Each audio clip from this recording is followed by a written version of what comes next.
Good evening dear viewers. आज की video का हमारा टॉपिक है यहाँ पे एमसीक्यूज ऑन मॉडर्निज्म। तो मॉडर्निज्म से रिलेटेड यहाँ पे एमसीक्यूज हम डिस्कस करेंगे। 25 एमसीक्यूज हम लेके आए हैं इस वीडियो में।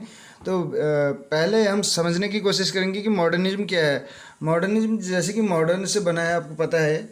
मॉडर्निज्म को अन्य किस नाम से जाना जाता है? मॉडर्निज्म को जो जाना जाता है अन्य नामों से, मॉडर्निज्म इन आर्किटेक्चर के नाम से जाना जाता है इसको।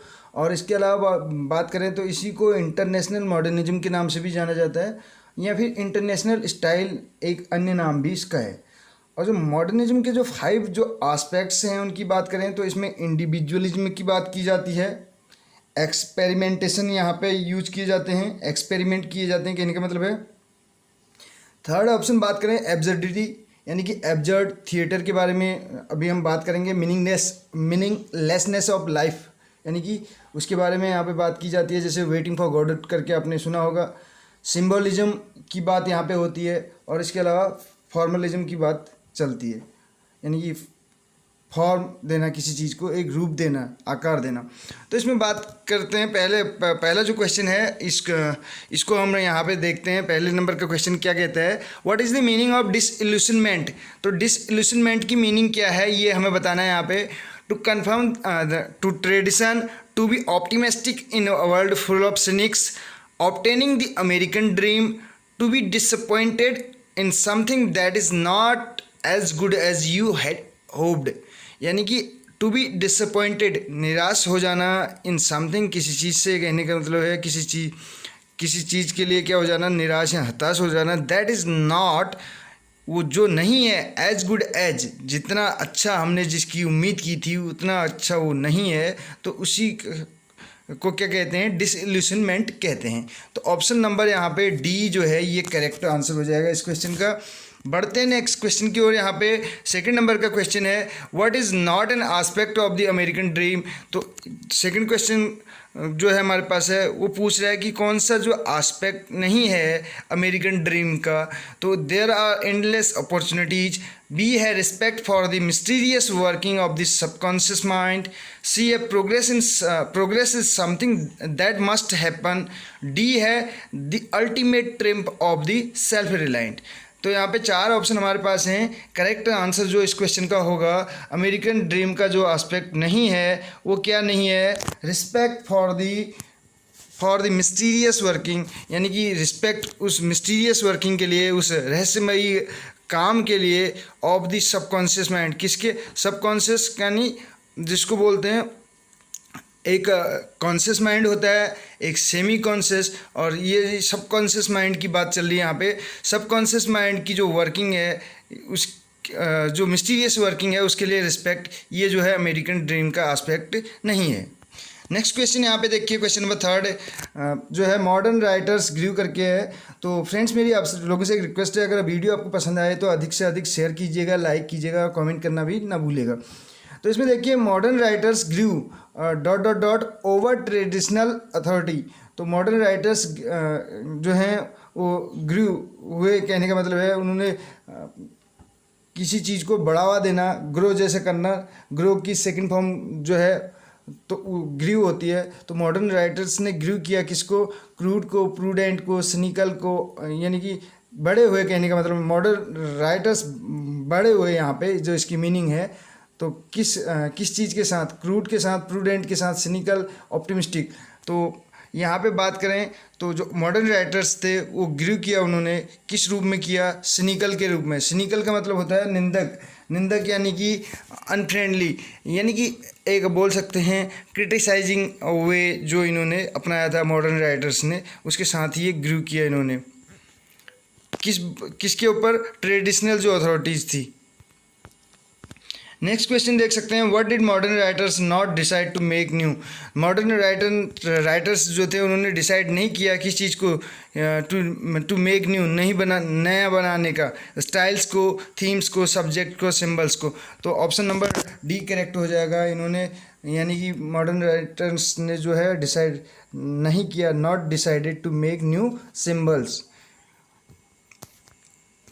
नेक्स्ट क्वेश्चन देख सकते हैं, many authors during this period did what.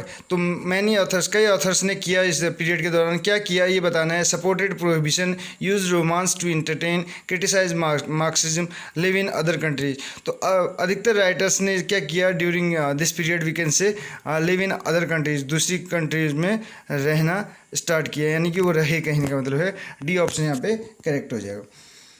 Friends यहाँ पे बात करें तो ये मॉडर्निज्म की बात कर रहे हैं हम, तो 20th सेंचुरी की बात चल रही है यहाँ पे। 20th सेंचुरी में अगर बात करें तो यहाँ पे पीरियड की बात करें तो EGMPC ये है Edwardian age, Georgian age, modern age और इसके बाद पोस्ट मॉडर्न और कंटेम्प्रेरी। तो यहाँ पे एडवर्डियन एज की बात कर लेते हैं। एडवर्डियन एज का टाइम पीरियड जो है इसके बारे में अगर बात करें तो एडवर्डियन एज का जो टाइम पीरियड है वो है 1901 से लेके 1910 तक। 1901 से लेके 1910 तक जो है एडवर्डियन एज का टाइम पीरियड है। एडवर्डियन पोएट आपने सुना होगा इनके बारे में। और बात करें सेकंड, यहाँ पे सेकंड एज के बारे में बात करें तो जी से क्या होता है, जॉर्जियन पोएट्री आपने सुनी होगी। जॉर्जियन पोएट यानी कि जॉर्जियन एज की बात कर रहे हैं हम यहाँ पे। जो पहली एज जो है वो हमने बात की यहाँ पे 1901 से लेकर 1910 तक, और दूसरी एज जो है जॉर्जियन पोइट्री की बात करें या जॉर्जियन एज की बात करें तो ऑप्शन यहाँ पे हो जाएगा 1912 टू 1922। 1912 से लेके 1922 तक। 1922 यानी कि ये कौन सा ईयर है, 1922 से रिलेटेड यहाँ पे अगर फैक्ट्स की बात करें तो 1922 में T.S. Elliott, Thomas stern Elliott का आपने सुना होगा दी वेस्टलैंड, जो कि 5 सेक्शन जिसके 5 पार्ट्स हैं, और वो भी हमने डिस्कस कर रखे हैं एक शॉर्ट वीडियो के माध्यम से, तो आप उनको भी वॉच कर सकते हैं। जिसमें VGFDW करके हमने बता रखा था, बरियल ऑफ द डेथ करके है, BG game of chess, F से है फायर सरमन, D से डेथ बाय वाटर और W से व्हाट दी थंडर सेट करके जो 5 सेक्शन है इसके दी वेस्टलैंड की, और जिसमें T.S. एलियट ने अपने गुरु एजरा पाउंड के लिए यूज़ कर रखा है इल मिग्लियोर फेब्रियो करके, बेटर क्राफ्ट्समैन करके, जिसकी मीनिंग होती है। तो यहाँ पे बात करें तो एक जेम्स जॉयस का भी यहाँ पे नोबेल जो कि यूलिसिस करके है, तो आपने उसके बारे में भी सुना होगा। तो नेक्स्ट क्वेश्चन की ओर बढ़ेंगे। यहाँ पे नेक्स्ट क्वेश्चन की ओर बढ़ने से पहले जो हमारा एजेस का चल रहा था उसके बारे में थोड़ा सा मैं बता दूं। 1922 तक जो है जॉर्जियन एज रहती है, और 1922 से लेकर 1945 तक जो है मॉडर्न पीरियड यानी कि मॉडर्न एज का टाइम पीरियड माना जाता है, और उसके बाद पोस्ट मॉडर्न, देन फिर बात करें कंटेम्प्रेरी एज की शुरुआत होती है। तो इसमें देखिए रिदम एज, रिदम क्या है, a regular repeated pattern of sound of movements. B है a comparison of two unlike things. C है words that sound similar. D है the way a sentence structured. तो यहाँ पे करेक्ट आंसर हो जाएगा रिदम किसको बोला जाता है, रिदम बोला जाता है regular repeated pattern of sounds of movement. तो ए ऑप्शन करेक्ट हो जाएगा। नेक्स्ट क्वेश्चन देखिए, क्वेश्चन नंबर 7 है to be infallible one is. तो इसका क्या मतलब है यहाँ पे, इनफॉलिबल, फॉलिबल का मतलब है फॉल करना यानी कि मिस्टेक करना, गलती करना, गिरना, ऐसे आप याद कर सकते हैं। जो फॉल करता है यानी कि जो गिरता है वही मिस्टेक करने वाला गिरता है कहने का मतलब है फॉलिबल, और इनफॉलिबल जो मिस्टेक ना करे। तो वन इज क्या है, केपेबल ऑफ मेकिंग मिस्टेक्स और बीइंग रॉन्ग। दूसरे है इनकेपेबल ऑफ मेकिंग मिस्टेक्स और बीइंग रॉन्ग। सी ऑप्शन यहाँ पे है फुल हार्डी, और डी है subject to the laws of the universe. तो यहाँ पे इनकेपेबल ऑफ मेकिंग मिस्टेक्स और नॉट बीइंग रॉन्ग करके होना चाहिए था यहाँ पे, तो बी ऑप्शन करेक्ट हो जाएगा। फॉलिबल यानी कि जो मिस्टेक करता है, मेकिंग मिस्टेक्स, और इनफॉलिबल जो नहीं करता है उसका अपोजिट हो जाएगा। डिनोटेशन मीन्स, डिनोटेशन का क्या मतलब होता है, finding the literal meaning of a word, looking up the definition of a word, is the still being red. इसके अलावा बात करें finding the figurative meaning of a word, तो यहाँ पे आंसर हो जाएगा finding the literal meaning of the word. तो लिटरल मीनिंग होती है, डिनोटेशन का मतलब होता है, और एक डिनोटेशन का अपोजिट होता है कोनोटेशन करके। तो कोनो जो कोनोटेशन है उसके बारे में बात करें, कोनोटेशन की अगर बात करें तो कोनोटेशन का मतलब क्या हो जाता है, इसका मतलब हो जाता है फिगरेटिव लैंग्वेज हो जाती है। कोनोटेशन का मतलब होता है एडिशनल और फिगरेटिव मीनिंग बोल सकते हैं, और डिनोटेशन का मतलब होता है लिटरल मीनिंग, यानी कि जो डिक्शनरी की मीनिंग होती है, डिक्शनरी की जो डेफिनेशन या मीनिंग होती है उसको बोला जाता है डिनोटेशन। डी से डिक्शनरी याद कर सकते हैं, और कोनोटेशन से हम क्या याद करना पड़ेगा, फिगरेटिव और बोल सकते हैं additional figurative language. Ted Hughes was honoured with the poet laureateship in the year. तो टेड जो यूजेज हैं उनको ऑनर किया गया पोएट लॉरेटशिप से, कब कौन से साल में, 1989, 1984, 1979, 1978। चार ऑप्शन है, डी यहाँ पे बी ऑप्शन करेक्ट हो जाएगा। 1984 में जो है इनको पोएट लॉरेटशिप से ऑनर किया जाता है, नवाजा जाता है, कहने का मतलब है पोएट लॉरेट बनते हैं बोल सकते हैं। नेक्स्ट देखिए यहाँ पे 10th नंबर का क्वेश्चन है, name of the theatre found by W Yeats. W Yeats यानी कि विलियम बटलर ईट्स, जो कि आयरिश हैं, जिनको स्लीगो पोएट भी कहा जाता है। इनको क्या कहा जाता है, स्लीगो पोएट कहा जाता है डब्ल्यू ईट्स को, स्लीगो पोएट, और ये आयरिश हैं। इसके अलावा जेम्स जॉयसी जो हैं ये भी आयरलैंड के हैं। इसके अलावा 1995 में सीमस हीनी को जो नोबेल प्राइज़ मिलता है वो भी क्या हैं, आयरलैंड से हैं। तो आयरलैंड के जितने भी पोइट हैं इनसे रिलेटेड भी हमने वीडियोज बना रखी हैं, तो उनको भी आप वॉच कर सकते हैं। इसमें बात करें तो थिएटर जो इनके द्वारा फाउंड किया गया डब्ल्यू ईट्स के द्वारा, तो कौन सा है, ग्लोब थिएटर, ग्रीक थिएटर, एबे थिएटर और थिएटर ऑफ मॉडगॉन। तो मॉडगॉन थिएटर इससे तो कोई मतलब है नहीं यहाँ पे, एबे थिएटर जो है ये करेक्ट हो जाएगा। 10th क्वेश्चन का हो जाएगा option B correct answer. Next question की बात करें, the prototype of modern angry young man in the play look back in anger. Look back in anger जो है उसमें prototype modern angry young man की बात चल रही है। तो कौन है, क्लिफ, कर्नल, जिमी पॉटर और जॉन ग्राहम। तो यहाँ पे जिमी पॉटर करेक्ट आंसर हो जाएगा। और फ्रेंड्स इसके अतिरिक्त बात करें तो कर्नल की स्पेलिंग ये आप देख सकते हैं, कर्नल की स्पेलिंग अधिकतर पूछी जाती है, या लेफ्टिनेंट की स्पेलिंग LEUTENANT, लेफ्टिनेंट, यानी कि इसको हम क्या कर सकते हैं, लेफ्टिनेंट ऐसे लर्न कर सकते हैं, लेफ्टिनेंट बोला जाता है।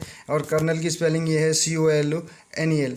नेक्स्ट देखिए यहाँ पर द टर्म अवांट-गार्दे लिटरेरी मीन्स, इसका लिटरेरी मीनिंग क्या होता है अवांट-गार्दे का, advance guard, carry on guards, cheers guard, come on guards. तो अगर करेक्ट आंसर की बात करें तो एडवांस गार्ड या चेंज ऑफ गार्ड कहा जाता है। ये मॉडर्न यानी कि मॉडर्निज्म के लिए ही यूज किया जाता है।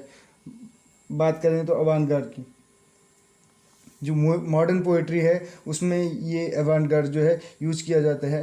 ये एक फ्रेंच वर्ड है जिसका मतलब चेंज ऑफ गार्ड या एडवांस गार्ड होता है।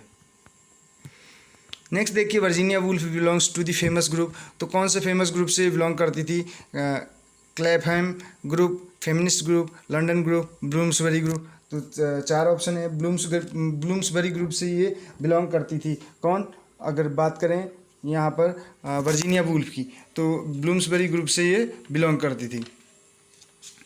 नेक्स्ट देखिए, नेक्स्ट क्वेश्चन जो हमारे पास है, नेक्स्ट क्वेश्चन 14 नंबर का है question, dot dot dot was the birth memoir of Plath written by Ted Hughes. तो इसके बारे में बताना है हमें। और जो ब्लूम्सबरी ग्रुप बात करें तो होमोसेक्सुअल राइटर्स का ग्रुप था ये, जिसमें E.M. फॉस्टर और बात करें वर्जीनिया वुल्फ, ये कुछ नाम थे। नेक्स्ट क्वेश्चन की ओर बढ़ें तो यहाँ पे है 14 नंबर का क्वेश्चन, डॉट डॉट डॉट देख सकते हैं आप, डॉट डॉट डॉट करके दे रखा है, was the birth memoir of Plath written by Ted Hughes, Cave Birds, birthday letters, river, Moortown. चार ऑप्शन है, करेक्ट आंसर हो जाएगा B, birthday letters was the birth memoir for Plath. Sylvia Plath के लिए लिखा गया, किसके द्वारा, टेड ह्यूजेस के द्वारा। तो नेक्स्ट क्वेश्चन की ओर बढ़ेंगे। यहाँ पे अगला क्वेश्चन हमारा देख सकते हैं आप, 15 नंबर का क्वेश्चन है, हेरल्ड पिंटर्स प्लेज। जो हेरल्ड पिंटर की प्ले हैं उनसे रिलेटेड क्वेश्चन है, are typical examples of comedy of. तो हेरल्ड पिंटर के जो प्लेज हैं वो किसके एग्जाम्पल हैं, तो यहाँ पर पूछा जा रहा है मीनेस। और बात करें दूसरा है ह्यूमर्स, तीसरा है मैनर्स और चौथा है डी लाइफ। 4 ऑप्शन हैं। तो जो हैरोल्ड पिंटर के जो प्लेज हैं वो मीनेस थिएटर ऑफ मीनेस से रिलेटेड हैं। फ्रेंड्स, यहाँ पे ब्लूम्सबेरी ग्रुप की बात चल रही थी। ब्लूम्सबेरी ग्रुप की बात करें तो इसमें जो मैं बता रहा था, ये एंटी क्रिटिक यानी कि रोजर फ्राई थे इसमें, और इसके अलावा डी.एच. लॉरेंस और E.M. फॉस्टर, जिन्होंने पैसेज टू इंडिया करके लिखा है। और ये कुछ जो राइटर्स थे ब्लूम्सबेरी ग्रुप में, तो इनके नाम यानी कि ये जो मेन राइटर्स थे, हमने यहाँ पे इनके बारे में बात की। तो अगर इसके बारे में थोड़ा सा जाने तो बोल सकते हैं it's a name of a place in London district where the house of Woolf sister was situated. जो वर्जीनिया वुल्फ अगर बात करें तो ये जो वुल्फ सिस्टर थी, जिनका हाउस यहाँ पे सिचुएटेड था ब्लूम्सबेरी ग्रुप की अगर बात करें तो यहाँ पर ये होमोसेक्सुअल्स का ग्रुप था। नेक्स्ट क्वेश्चन इसमें देखिए, हैरोल्ड पिंटर बर्थडे पार्टी वाली ये जिन्होंने बर्थडे पार्टी, केयर टेकर, ये कुछ प्लेज लिखे हैं, इसमें हमने डिस्कस कर रखा है थिएटर ऑफ मीनेस को भी। नेक्स्ट देखिए यहाँ पे Marshbanks is a character from GB. Shaw's play. तो मार्शबैंक्स जो हैं कैरेक्टर हैं जी.बी. शॉ के प्ले, जॉर्ज बर्नार्ड शॉ की, जिन्होंने जो है ये Pygmalion, Candida, Arms and the Man and the irrational knot, ये जो हैं इनमें से कौन से उसमें जो हैं मार्शबैंक जो हैं कैरेक्टर हैं जी.बी. शॉ के प्ले में। तो आंसर हो जाएगा इसमें सी, कैंडिडा में जो है मार्शबैंक जो हैं कैरेक्टर हैं। लाइफ फोर्स थियरी के लिए भी जाने जाते हैं जी.बी. शॉ। दी ऑटोबायोग्राफिकल लाइफ फोर्स थियरी इन्होंने यूज की थी अपने प्ले में, तो कौन से उसमें यूज कर रखी है ये तो आप बताएंगे, ये क्वेश्चन आपके लिए है। The autobiographical novel portrait of the artist as young man is being written by, तो ये किसके द्वारा लिखा गया है portrait of artist as young man करके, तो ये बताना है यहाँ पे। ऑप्शन हमारे पास हैं डी.एच. लॉरेंस, और इसके अलावा देख सकते हैं आप James Augustine Joyce, Thomas Hardy, Virginia Woolf. 4 यहाँ पे ऑप्शन है हमारे पास। हमें करेक्ट आंसर बताना है इस क्वेश्चन का, तो करेक्ट आंसर हो जाएगा इसमें option number C will be correct answer. James Joyce का वर्क है, ये नोवेल है portrait of the artist as a young man करके। तो ऐसे ही एक सेम टाइटल और था जो कि portrait of the artist as a young dog करके, तो वो किसका है ये आप बताएंगे, आपके लिए ये क्वेश्चन है portrait of the artist as a young dog करके। तो वीडियो के अंत में हम उस के बारे में भी डिस्कस करेंगे, तो वीडियो के अंत तक बने रहेगा। तो इसमें नेक्स्ट क्वेश्चन देखिए, who coined the word theatre of absurd, तो किसने कॉइन किया था ये, Albert Camus, Franz Kafka, Martin Esslin, Robert. 4 option है यहाँ पे। एब्सर्ड थिएटर की बात करें तो मार्टिन एस्लिन, यहाँ पे सी ऑप्शन करेक्ट हो जाएगा। Name Joyce's only collection of short stories, तो जॉयसी का जो ओनली एकमात्र कलेक्शन था शॉर्ट स्टोरीज, उसका नाम बताना है, तो उसका नाम है दी डबलिनर्स। यहाँ पे ए ऑप्शन करेक्ट हो जाएगा। सीधा अगर आंसर की बात करें, डबलिनर्स जो है ये करेक्ट आंसर है, जो जेम्स जॉयसे हैं उनके शॉर्ट स्टोरी कलेक्शन का नाम। नेक्स्ट क्वेश्चन की ओर बढ़ेंगे यहाँ पर।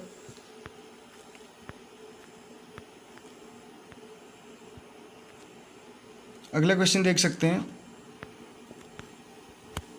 Question number 28, the narrative technique usually employed by James Joyce, तो नरेटिव टेक्निक जो यूज की गई थी जेम्स जॉयसे के द्वारा, stream of consciousness, imagism, symbolism, modernism. तो 4 ऑप्शन है, करेक्ट आंसर हो जाएगा स्ट्रीम ऑफ कॉन्शियसनेस टेक्निक जो है इन्होंने यूज की थी।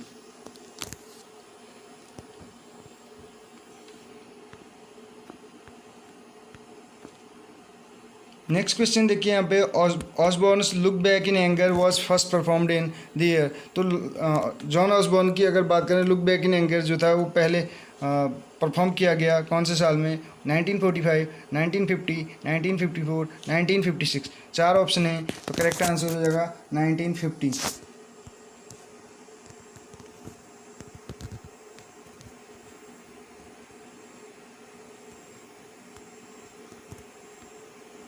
क्वेश्चन नंबर यहाँ पे 22 देख सकते हैं, the early stories in Joyce's Dubliners have, तो अर्ली जो स्टोरीज थी जेम्स जॉयसी की उसमें डबलिनर्स जो है उसमें थे, यानी कि प्रोटेगनिस्ट के रूप में यूज किया गया है, प्रोटेगनिस्ट के रूप में रोल किया है। प्रोटेगनिस्ट मीन्स हीरो जिसको बोला जाता है। तो मेन कैरेक्टर की बात करें तो प्रोटेगनिस्ट का, तो यहाँ पे कौन है? Women, Irish peasant, children, mythical characters. तो ऑप्शन नंबर ए करेक्ट हो जाएगा, women. Question number 23, dot dot dot is the only play published by James Joyce. तो जेम्स जॉयसी की द्वारा पब्लिश एकमात्र प्ले है Exiles, the dead, the black sun और chamber music. तो सी ऑप्शन करेक्ट हो जाएगा। द ब्लैक सन जो है एकमात्र प्ले है जो जेम्स जॉयसी के द्वारा पब्लिश किया गया है। क्वेश्चन नंबर 24, अब देख सकते हैं, who among the following is a movement poet. तो मूवमेंट पोएट कौन है? Elizabeth Jennings, T S. Eliot, Ted Hughes, W H. Auden. तो यहाँ पे एलिजाबेथ जेनिंग जो है ये मूवमेंट पोएट के नाम से इनको जाना जाता है।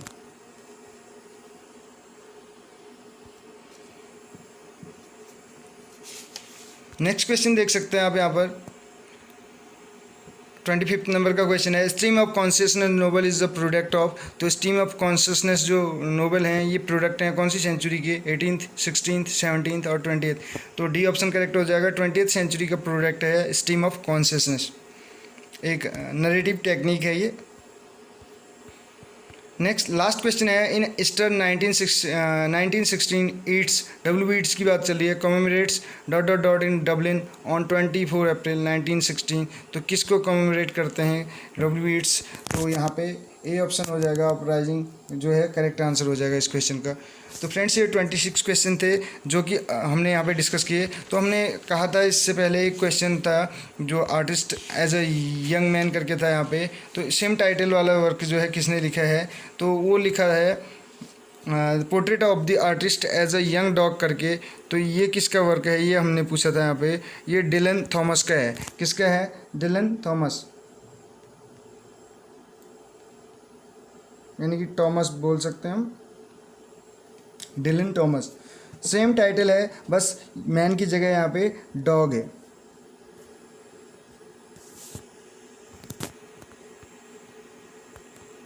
तो फ्रेंड्स ये थे 26 क्वेश्चन। कैसी लगी आपको वीडियो ज़रूर बताइएगा, और जो इसमें कुछ पॉइंट्स बच गए हैं उनको भी लास्ट में हम डिस्कस कर लेते हैं अब जाते जाते। तो यहाँ पे जैसे कि जो डबलिनर्स था वो कब पब्लिश हुआ था, यहाँ पे क्वेश्चन आप देख सकते हैं।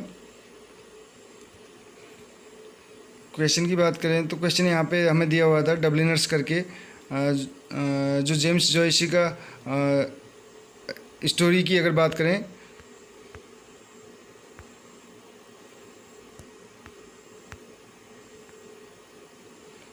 ये देख सकते हैं आप, James Joyce's only collection of short stories. तो कलेक्शन जो था शॉर्ट स्टोरीज का वो डबलिनर्स था। तो ये कब पब्लिश हो रखा था? ये अगर इसके पब्लिकेशन की बात करें तो फर्स्ट पब्लिश्ड इन 1914। तो कब पब्लिश हुआ था? 1914 में।